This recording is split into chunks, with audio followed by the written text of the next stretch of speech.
مسیح کے قدوس و برحق نام میں آپ سب کو سلام قبول ہو۔ پروگرام حتمی سچائی میں خوش آمدید کہتے ہیں۔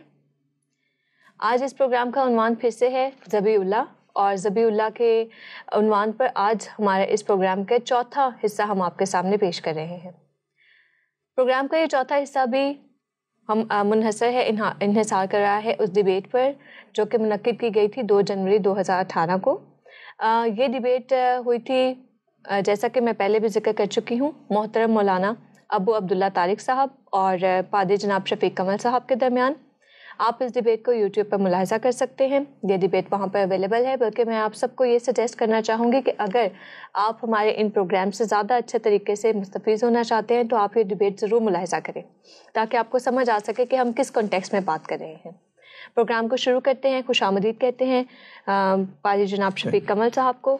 اور سب سے پہلے ایک بڑا انٹرسٹنگ اور سب سے امپورٹنٹ کویشچن آپ سے کرنا چاہوں گی سر کہ ایک بڑا اہم اعتراض اس ڈیبیٹ میں اٹھایا گیا تھا، وہ یہ کہ حضرت اسماعیل جو ہیں ان کے بارے میں مکمل معلومات بائبل مقدس میں موجود تھیں، لیکن وہ تمام معلومات حذف کر دی گئیں، یعنی ان کو جو ہے وہاں سے نکال دیا گیا، ڈیلیٹ کر دیا گیا پرپسلی۔ تو میرا سوال آپ سے یہ ہے کہ پھر اس کا مطلب یہ ہے کہ جو دوسری کتاب ہے اس میں تو مکمل طور پر معلومات ہونی چاہیے، کیا ایسا ہے؟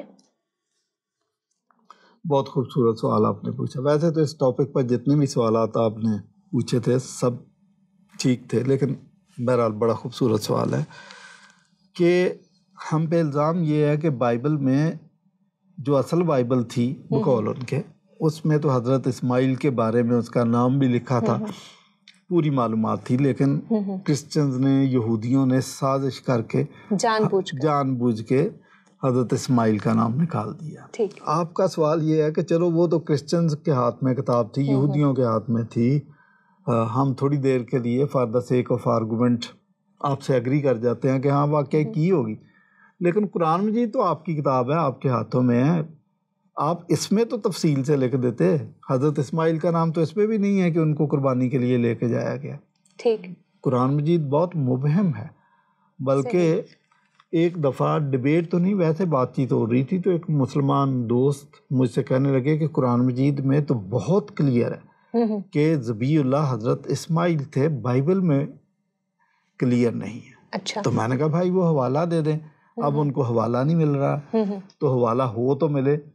تو آپ کی بات صحیح ہے کہ بھئی جو آپ کی کتاب ہے اس پہ یہ تو یہودی اور کرسچن دسترس میں نہیں تھی، اس میں تو ہونا چاہیے، اس میں بھی کہیں نہیں ہے کہ حضرت اسماعیل کو لے کے گئے تھے۔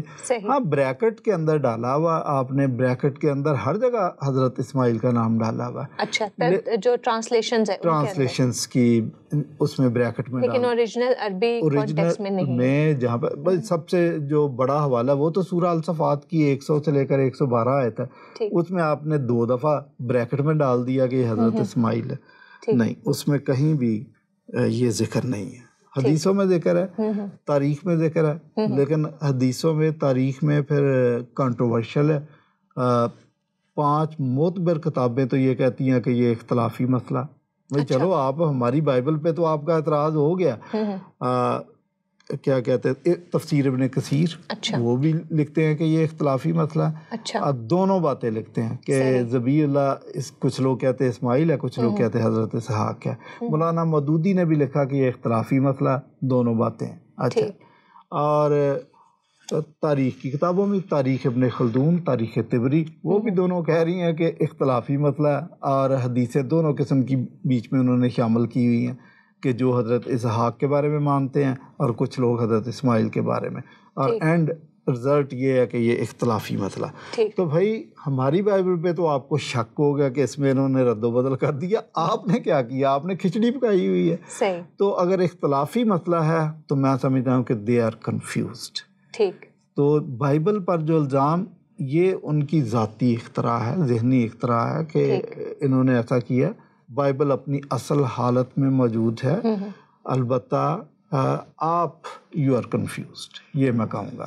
صحیح، اس پہ بلکہ ہم ایک کافی دفعہ پروگرام بھی کر چکے ہیں، بائبل مقدس کے اوتھینٹسٹی پہ بھی ہم نے پروگرام کیا تھا، بارہا اس بارے میں جو ہے بیان کیا جا اوتھینٹسٹی آف دا بائبل پہ 2 مسلمان علماء سے میری ڈبیٹ بھی ہو چکی ہیں، اور وہ بھی فیس بک پہ اور یوٹیوب پہ موجود ہیں. ٹھیک.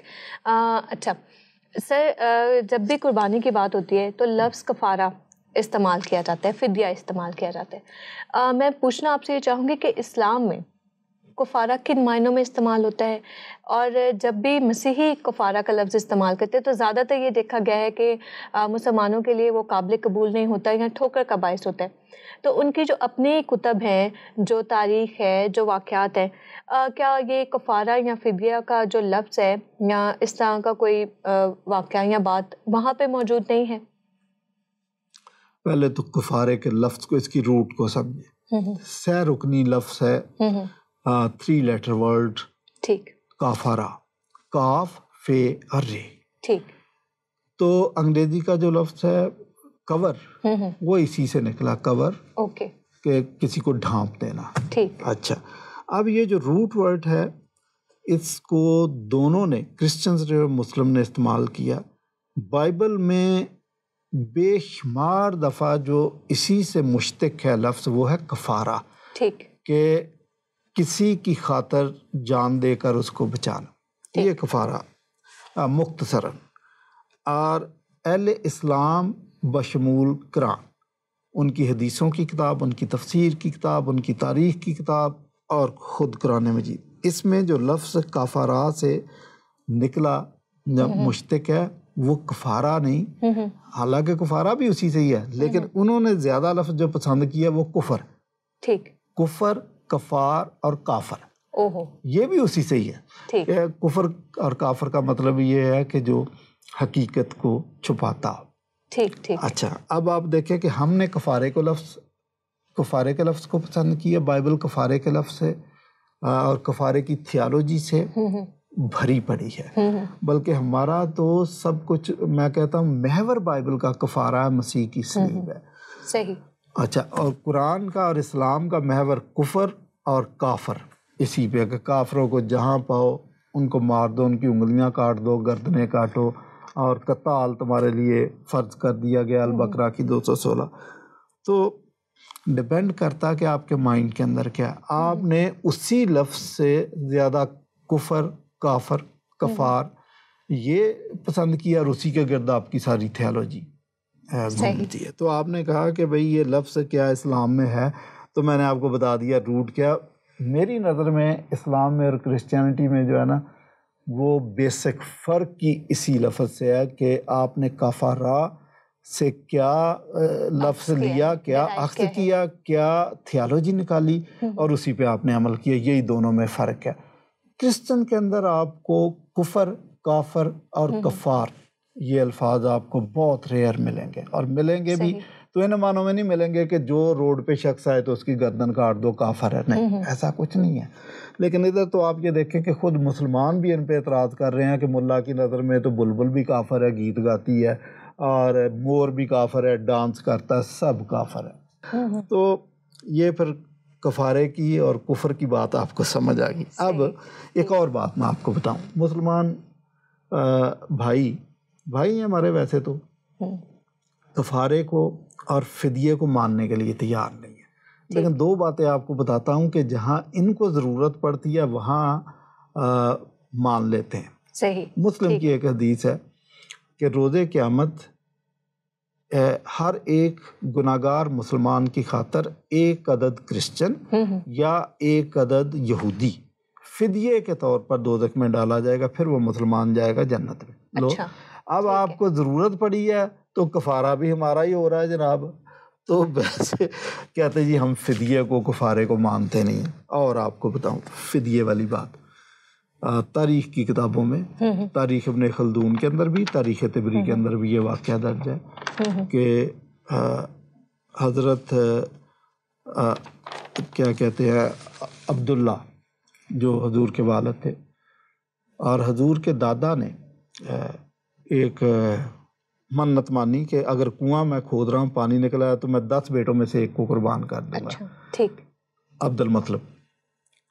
تو انہوں نے کنواں کھودا، پانی نکل آیا، تو بیٹے کو قربانی کرنی تھی، بت کے سامنے جا کے کرنی تھی. یہ لکھا ہوا تاریخ کی کتابوں میں نے 2 کتابوں کا حوالہ دیا، اور بھی کہیں نہ کہیں لکھا ہوگا، ضرور لکھا ہوگا. تو لوگوں نے کہا کہ آپ اپنے بیٹے کو قربان نہ کریں، یہاں ایک ساحرہ یا وہ جادوگر ایسے موجود ہے یا علم پڑھنے والی، آپ اس سے پوچھیں، وہ آپ کو بہتر مشورہ دے گی۔ اس نے کہا کہ آپ ایسا کریں کہ آپ 10 بیٹوں کا نام لکھیں اور ادھر لکھیں ایک اونٹ، 2 پرچیاں ڈالیں۔ تو جب قرعہ ڈالا گیا تو قرعہ نکل آیا عبداللہ کے نام، قربان کرنے لگے حضرت عبداللہ کو۔ لوگوں نے کہا اسی سے مشورہ کرو، اس سے مشورہ کرتا، انہوں نے کہا کہ اچھا ٹھیک ہے، آپ حضرت عبداللہ کا نام لکھیں اور ادھر 2 اونٹ لکھ دیں۔ قرعہ پھر حضرت عبداللہ کے نام لکھا۔ تیسری دفعہ ٹرائی کی، 10 اونٹ حضرت عبداللہ، قرعہ نکل آیا حضرت عبداللہ کے نام۔ 20 اونٹ حضرت عبداللہ، قرعہ حضرت عبداللہ کے نام۔ کرتے کرتے ایک طرف 100 اونٹ، ایک طرف حضرت عبداللہ، تو قرعہ نکل آیا حضرت اس دفعہ قرعہ نکل آیا اونٹوں کے نام۔ تو 100 اونٹ قربان کر کے تو حضرت عبداللہ کو بچایا گیا، اور پھر تاریخ دان لکھتے ہیں کہ یہ حضرت عبداللہ کا فدیہ تھا جو 100 اونٹ تھے۔ تو آپ زبردستی کا فدیہ کر رہے ہیں کہ بن بھی نہیں رہا، نام بھی نہیں آ رہا، زبردستی دوبارہ 10 دفعہ ڈال کے تو فدیے کو کامیاب آپ نے کر لیا۔ یہاں پر بائبل میں جو مرنے والا یا فدیہ دینے والا اپنی مرضی سے کہہ رہا میں فدیہ دے رہا ہوں، یہ آپ کو قابل قبول نہیں ہے۔ صحیح۔ آپ نے جس حدیث کا ذکر کیا کہ ایک جو ہے وہ مسلمان کے لیے ایک یہودی یا پھر ایک جو ہے مسیحی روز قیامت کے روز فدیت کے طور پر دیا جائے گا، تو میں پوچھنا آپ سے یہ چاہوں گی کہ مسیحی جو کہ گنہگار ثابت ہو گیا کفر کی وجہ سے، تو پھر جو ہے ایک گنہگار کا خدا تعالیٰ فدیہ کس طرح سے قبول کر سکتا ہے؟ یہ کیسے منطقی طور پہ آپ اسے کیسے دیکھتے ہیں؟ میں نے تو پہلے بھی آپ کو کئی دفعہ یہ بتایا کہ دے آر کنفیوزڈ۔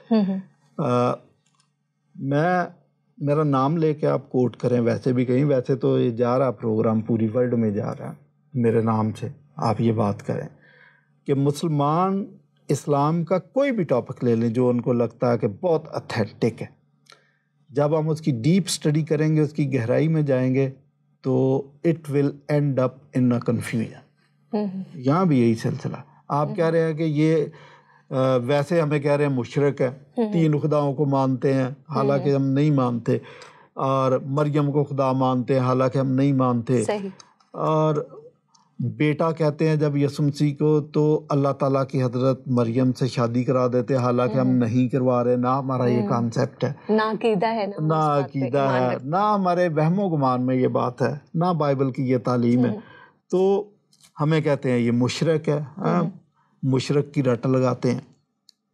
لیکن جب فدیے کی باری آتی ہے تو فدیہ یہی مشرک دیں گے آپ کا، حیرت کی بات ہے۔ Actually they are confused. فدیہ اور کفارہ اس ہستی کا، اس قربانی کا دیا جاتا ہے جو بے عیب ہو، یہ تو پہلی شرط ہے۔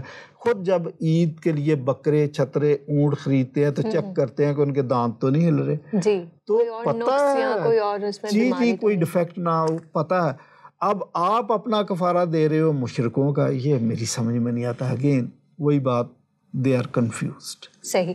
اچھا سر، پھر آپ کی جب ڈیبیٹ دیکھی میں نے تو اس میں آپ نے ایک دعویٰ کیا تھا کہ جو مسیحیت ہے وہ آپ نے کہا کہ دنیا میں تیزی سے پھیل رہی ہے، لیکن اگر ہم یورپین ممالک کی طرف دیکھیں یا اور دوسرے مغربی ممالک کی طرف ہم نظر دوڑائیں تو ہمیں پتہ چلتا ہے کہ وہاں پہ ہمیں کچھ اس طرح کے سلسلہ نظر نہیں آتا، یا کم از کم یہ کہا جائے کہ بے دینی کی طرف بھی لوگوں کا رجحان زیادہ ہے۔ ٹھیک ہے، میں آپ کا سوال سمجھ گیا۔ آپ یہ کہہ رہی ہیں کہ بھئی آپ کا دعویٰ مسیحیت بڑھ رہی ہے، یورپ میں اس کا گراف گر رہا ہے، یہ آپ کا لب لباب۔ دیکھیں بہت سارے لوگ مجھے یہ تانا دیتے ہیں کہ پادری صاحب یورپ میں مسیحیت کا گراف گر رہا ہے۔ پہلی بات کہ مسلمانوں کی بایولوجیکل گروتھ زیادہ ہے، ٹھیک۔ اچھا، دوسری بات بالفرض اگر مسیحیت کا گراف گر بھی رہا ہے تو آپ کو پریشان ہونے کی ضرورت نہیں ہے، آپ کو مسیحیت کو سمجھنے کی ضرورت ہے۔ مسیحیت کے بارے میں مسیح یسوع کے الفاظ جو میرے لیے بڑی تسلی کا باعث ہے کہ چرچ پر عالم ارواح کے دروازے غالب نہیں آ سکتے، کلیسیا کو کوئی اس دنیا سے ختم نہیں کر سکتا۔ اس لیے جس طرح مسلمان اپنا رونا روتے ہیں کہ اسلام خطرے میں پڑ گیا، مسیحیت خطرے میں نہیں ہے، یہ آپ بھی تسلی رکھیں اور ناظرین بھی، مسیحیت کو کبھی کوئی خطرہ نہیں ہو سکتا۔ دوسری بات، مسیحیت کے مزاج کو سمجھنے کی ضرورت ہے۔ ایک وقت تھا کہ یروشلم مسیحیت کا گڑھ تھا، جو بھی کرسچن تھے، جو کرسچن سکالر تھے، کرسچن تھیالوجی تھی، کرسچن چرچ تھا، وہ سب یروشلم میں تھا۔ کوئی بھی شخص مسیحیت کے بارے میں معلومات فراہم کرنا چاہے تو اس کو یروشلم جانا پڑے گا۔ اس کے بعد ایک وقت آیا کہ یروشلم مسیحیت کا گڑھ نہیں تھا، وہاں پہ مسیحیت ختم ہوگی یا کم ہوگی، انطاکیہ مسیحیت کا گڑھ بن گیا۔ جی، بلکہ انطاکیہ ہی میں پہلی دفعہ مسیحی جو ہے مسیحی کہلائے گئے۔ ایگزیکٹلی۔ پھر ایک وقت آیا کہ مسیحیت اور بڑھی تو روم مسیحیت کا گڑھ بن گیا، تو اس وقت تو رومن امپائر بھی کرسچن ہوگی۔ صحیح۔ اچھا، پھر رومن امپائر تو ختم ہوگی لیکن مسیحیت تو قائم ہی تھی۔ اس کے بعد مسیحیت یورپ میں پہنچ گئی اور یورپ 100% کرسچن تھا۔ تو آپ یہ دیکھیں کہ مسیحیت کے مزاج کو سمجھنے کی کوشش کریں۔ یورپ کے بعد مسیحیت اب کراس کلچرل اس کی گروتھ ہو رہی ہے کہ ایک کلچر سے دوسرے کلچر میں یہ جا رہی ہے۔ ایک پلیٹ آپ لے لیں، اس کے اندر ایک بینگن رکھ لیں یا ایک گیند رکھ لیں، تو آپ اس کو تھوڑا سا لڑکائیں تو بینگن ایک طرف ہوگا، پلیٹ کو آہستہ آہستہ گھماتے جائیں تو آپ کو پتہ چلے گا کہ بینگن سرکتا ہوا دوسری سائڈ پہ چلا گیا، نارتھ کی طرف جا رہا، پھر ساؤتھ کی طرف، پھر ایسٹ کی طرف، پھر ویسٹ کی طرف۔ جیسے جیسے اس کا آپ رخ بدلیں گے تو آپ یہ نہیں کہہ سکتے کہ وہ مسیحیت ایک جگہ سے ختم ہو رہی ہے، یہ اپنا کیا کہتے ہیں کہ مرکز سکل بدل لیتی ہے کرسچینٹی۔ ابھی آپ کو سمجھ آئی ہوگی۔ آج اگر یورپ کے اندر اس کا گراف کم ہو رہا ہے تو چائنا کے اندر، کوریا کے اندر اور کئی جگہوں پر، ایون انڈیا کے اندر بھی اور بھی کئی جگہوں پر، افریقہ کے اندر بھی اس کا گراف بڑھ رہا اور دن بدن بڑھ رہا۔ تو یہ اپنا کش سکل اس کو بدلتی ہے، ختم نہیں ہو رہی، تعداد اس کی بڑھ رہی ہے۔ اور میں نے آپ کو بتایا کہ کسی ایک جگہ سے چرچ کا ختم ہونا کوئی عجیب بات نہیں ہے، لیکن ایک جگہ سے ختم ہوگا دوسری جگہ اس سے 20 گنا زیادہ چرچ بن جائیں گے کرسچن کی تعداد، تو آپ کو اس کے بارے میں فکر مند ہونے کی ضرورت نہیں ہے۔ تو میں نے اگر یہ ڈیبیٹ میں کہا تھا کہ کرسچن کی تعداد دن بدن بڑھ رہی ہے تو غلط نہیں کہا، میں ابھی دوبارہ کہہ دیتا، ری ایٹریٹ کرتا ہوں کہ مسیحیت کی تعداد بڑھ رہی ہے، اور یہ جو صدی ہے اس میں کرسچینٹی کی تعداد بہت زیادہ بڑھ جائے گی، اور یہ جو نام نہاد نظریات پیش کیے جا رہے ہیں، میں یہ بھی کہتا ہوں کہ ان کے ختم ہونے کے چانسز بہت زیادہ ہیں، کیونکہ مسیحیت ایک ایسی چیز ہے جس نے تنقید کے ٹیسٹ کو پاس کیا، جس نے سائنس کے ٹیسٹ کو پاس کیا، جس نے آثار قدیمہ کے ٹیسٹ کو پاس کیا، جس نے آپ کنسسٹنسی کے ٹیسٹ کو پاس کیا، جس نے خدائی منصوبے کے ٹیسٹ کو پاس کیا، فلسفی کے ٹیسٹ کو پاس کیا، تھیولوجی کے ٹیسٹ کو پاس کیا۔ باقی مذاہب اور نظریات یہ جرت نہیں رکھتے کہ ان ٹیسٹ کو پاس کر سکے، تو اس صدی کو کراس وہی کرے گا جس کے اندر یہ ساری خصوصیات موجود ہیں۔ صحیح۔ اچھا، دوبارہ سے بات کرتے ہیں حضرت جناب اسماعیل کی، اور میں آپ سے پوچھنا یہ چاہوں گی کہ کیا قرآن مجید میں یا بائبل مقدس میں حضرت اسماعیل کے بارے میں کوئی ایسا حوالہ ملتا ہے جس سے یہ ثابت ہو، یا جس میں یہ بیان کیا گیا ہو کہ انہیں صابرین میں شامل کیا گیا تھا؟ جی، کیا گیا تھا ثابت۔ لکھا یہ حوالہ ہے سورہ الصفات کی 102 شاید آیت ہے، جس میں لکھا کہ اس نے حضرت ابراہیم کے بیٹے نے کہا کہ آپ مجھے صابرین میں سے پائیں گے، تو نام نہیں لکھا، یہ لکھا ضرور ہے اس بیٹے کے طرف قرائن ہے، نام نہیں لکھا۔ تو مولانا ابو عبداللہ صاحب نے مجھے کہا کہ چونکہ حضرت اسماعیل زیادہ صابر تھے اس لیے ثابت ہوا کہ ذبیح اللہ بھی حضرت اسماعیل ہے۔ وہاں پر جو میں نے جواب دیا تھا، میں نے کہا تھا کہ ہمارے ملک میں تو سب سے زیادہ جو صابرین ہیں یہ قادیانی حضرات ہیں، جتنا ظلم ان پہ ہوا کسی پہ نہیں ہوا، قتل و غارت ان کی ہوئی، ان کی مسجدوں کو آگ لگا دی گئی، ڈھا دیا گیا، نماز نہیں بیچارے پڑھ سکتے، شناختی کارڈ نہیں ان کے بن سکتے، ان سے زیادہ صابرین کون ہے؟ تو ہم کیا کہیں یہ اسماعیل کی نسل سے ہے؟ نہیں، یہ آپ کا مفروضہ درست نہیں ہے۔ اور میری نظر میں آپ پوچھیں تو صابرین میں سے جو سب سے، وہ تو بنی اسرائیل قوم ہے جس نے ظلم آج تک دیگر اقوام نے ان پر کیے, کسی پر نہیں کیے. تو صابرین کی وجہ سے کہہ دینا کہ جی وہ اسحاق نہیں تھے, وہ حضرت اسماعیل تھے. میں تو کہتا ہوں کہ پھر صابرین کا جو ٹیسٹ ہے یا کرائٹیریا وہ حضرت اسحاق پہ پورا اترتا ہے, کیونکہ اس کے ماں باپ نے واقعی حضرت سارہ اور ابراہیم نے بہت صبر کیا, اور صبر کرنے کے بعد یہ پیدا, تو یہ تو فٹ اس پہ آتا ہے. تو ذکر تو ہے, لیکن اس سے قرآن مجید میں ذکر تو ہے, لیکن اس سے یہ ثابت نہیں ہوتا کہ صابر حضرت اسماعیل تھے, نہیں. صحیح. اچھا, عربی میں جو یہ حوالے انہوں نے پیش کیے تھے ابو عبداللہ طارق صاحب نے, تو مولانا صاحب نے کیا یہ بھی بتایا تھا کہ وہاں پہ عربی میں جو ہے ان حوالوں میں کیا ان کا نام بھی حضرت اسماعیل کا نام لکھا ہوا ہے واضح طور پہ, یا وہاں پہ ایسا کچھ نہیں پایا جاتا؟ قرآن مجید میں حضرت اسماعیل کا اس کنٹیکسٹ میں نام نہیں ہے, ویسے نام ہے, لیکن قربانی کے کنٹیکسٹ میں, ذبیح اللہ کے کنٹیکسٹ میں کئی نام نہیں لکھا, بلکہ قرائن سے ہمیں جو پتہ چلتا ہے, حوالے 3-4 جگہ پر سورہ الحجر اور 1-2 جگہ پہ اور یہ لکھا ہے کہ جب اس کی والدہ کو خوشخبری دی گئی تو اس نے اس کا آگے سے جو جواب دیا وہ یہ کہا کہ یہ کیسے ہو سکتا ہے, میں ایک تو بوڑھی اور اوپر سے بھانج, میرے بچہ کیسے ہو سکتا ہے. تو آپ یہ دیکھیں کہ یہ ان قرائن سے پتہ چلتا کہ یہ بی بی سارہ تھی, یہ ہاجرہ نہیں تھی, اور اگر بی بی سارہ تھی تو اشارہ اسحاق کی طرف ہے, پھر اسماعیل کی طرف نہیں ہے.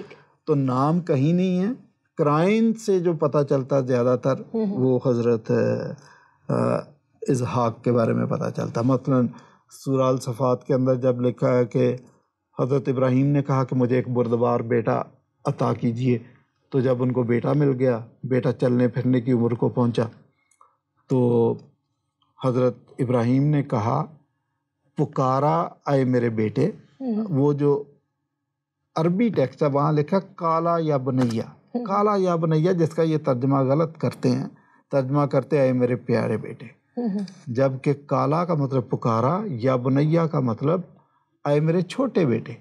تو یہ ترجمہ نہیں کریں گے, یہ پیارے بیٹے کریں گے, چھوٹے بیٹے نہیں کرتے. قرآن مجید میں 2 جگہ اور بھی کالا یا بنیا, تو وہ چھوٹے بیٹے کے لیے ہے. تو چھوٹا بیٹا تو حضرت اسحاق تھا. صحیح. تو یہ قرائن سے تو حضرت اسماعیل کا نہیں, بلکہ حضرت اسحاق کی طرف اشارہ زیادہ جاتا ہے. صحیح. اچھا, مولانا صاحب نے ایک اور بھی بات کی کہ جیسا کہ پہلے ہی سے یہ بات طے تھی کہ حضرت اسحاق جو ہیں وہ نبوت کے عہدے پر فائز کیے جائیں گے, تو پھر انہوں نے مولانا صاحب نے یہ تردد پیش کیا کہ پھر تو ان کی قربانی کرنا ہی منطقی طور پر جائز نہیں تھا یا ٹھیک نہیں تھا, پھر وہ نبوت کے عہدے پر کس طرح سے فائز ہوتے؟ ٹھیک ہے, یہ بھی ایک اعتراض کیا جاتا ہے کہ جب اس کو کہا تیری نسل کو آسمان کے ستاروں کی مانند بڑھاؤں گا, اور پھر جب نبوت اس میں رکھنی تھی تو یہ تک نہیں بنتا کہ اس کی قربانی ہو جائے. ٹھیک. تو بات یہ ہے کہ حضرت ابراہیم کا ٹیسٹ ہی یہی تھا کہ اس کو خدا نے کہا میں تجھے ایک بڑی قوم بناؤں گا اور میں تجھے ایک بیٹا بھی دوں گا, اور بیٹا دے دیا تو خدا کہہ رہا اس کو قربان کر دے. یہی تو ٹیسٹ تھا.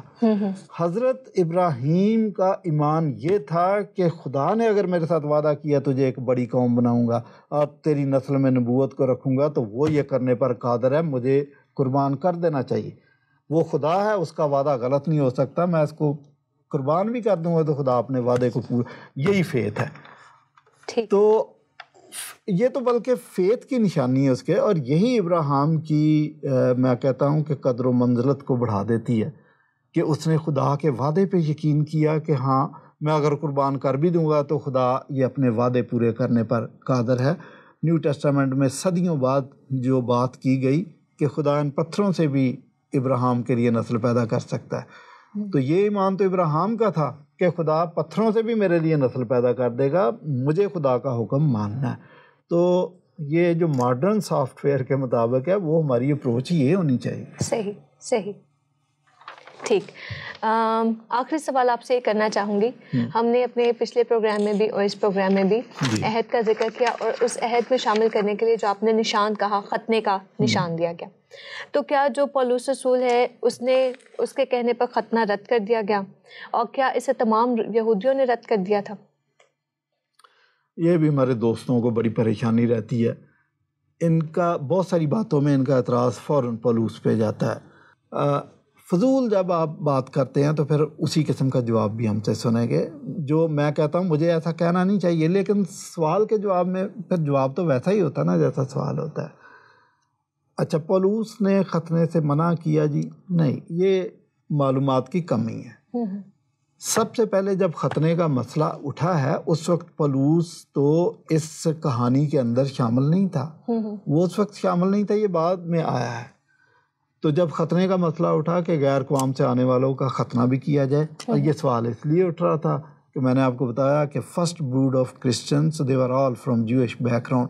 تو یہودیت تو ان کے جسم میں سمائی ہوئی تھی، ان کے دماغ میں سمائی ہوئی تھی. وہ یہ سمجھتے تھے کہ پہلے ہم یہودی بنائیں گے، حالانکہ خدا کے کلام میں یہ نہیں کہا گیا، نہ خدا کی یہ ڈیمانڈ تھی کہ ان کو یہودی بناؤ. خدا نے ان کو کہا کہ میری بادشاہت میں شامل کرو. تو جب مسیح نے نیا عہد باندھا تو یہ بپتسمے کے ذریعے اس عہد میں شمولیت ہے، ختنے کے ذریعے نہیں ہے. تو اس کا فیصلہ یروشلم کونسل نے مال کی کتاب میں کیا ہے. تو انہوں نے کہا کہ جو غیر قوم سے آنے والے ہیں ان کا ہم ختنہ نہ کریں، البتہ کچھ چیزیں ہیں جو ان کو پابندی ان کی لازمی ہے.